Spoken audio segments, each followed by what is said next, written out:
I am making this video in direct response to those 75 South Florida doctors that stage a mock, whatever they want to call it, walkout.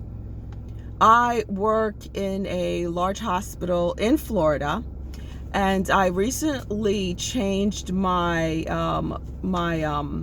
my specialty from anesthesia to interventional radiology special procedures because I actually just wanted to avoid the COVID, all the COVID drama. Okay, but instead I found myself in a very unique position to see what was really going on when it comes to the actual illness and the symptoms of COVID, and also to see people's reactions to the vaccinations, the COVID-19 vaccinations. So what I've been experiencing in the past few months has been literally a surge, like literally almost doubling our caseloads when it comes to patients being referred to my department for large vessel occlusions, meaning their large blood vessels are having really big blood clots, and we have to declot them. Also, a surge in ischemic strokes, people having strokes.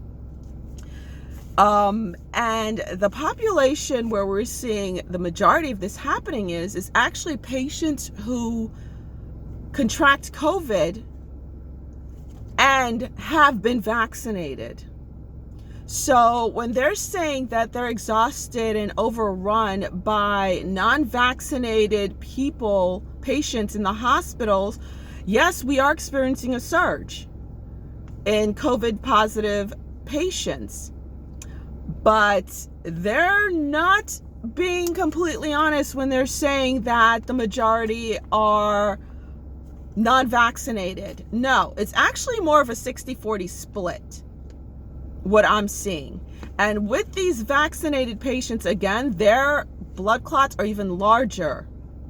Very big blood clots we're pulling out of these people. And again, comorbidities play a humongous part. The number one comorbidity I see for people with positive COVID and COVID-19 who also become the sickest are obese patients. Obesity is the number one comorbidity. Number two comorbidity, diabetes, especially if you're a brittle diabetic, meaning you don't have your diabetes under control. Number three, hypertension, high blood pressure that you don't have under control. People with renal issues, end-stage renal disease, dialysis patients. Next one is respiratory ailments, COPD, CHF, congestive heart failure, people with heart ailments. Okay, and yes, I am seeing a younger group of people being sick, but also they've also have been vaccinated. Okay, and another thing that we're seeing a surge of that my coworkers and I are discussing are a real uptick of senior citizens who've been vaccinated who are coming in with shingles. And we are putting one plus one equals two, people. Okay, all of these people have been vaccinated. They're healthy people otherwise, but they're coming up with shingles within weeks of being vaccinated. You put two and two together. Does it equal four? Also, something else I found out today that I decided to go ask was about the whole variants thing. So I went into the ED department, the emergency room, and I asked the charge nurse, I asked a physician, the ER doctor, one of the ER doctors, and I asked one of the lab techs that works in the emergency room. I asked them, how are you testing for the variants? And they told me we're not. We don't ever test for the variants.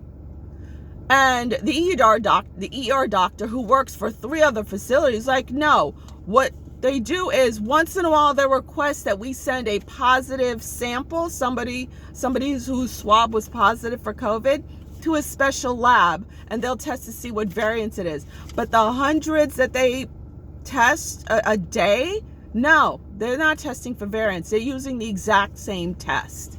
All right. So, the truth lies in what they're not telling you. And I'm seeing this firsthand because I'm the one who's being called in for all these cases. All right.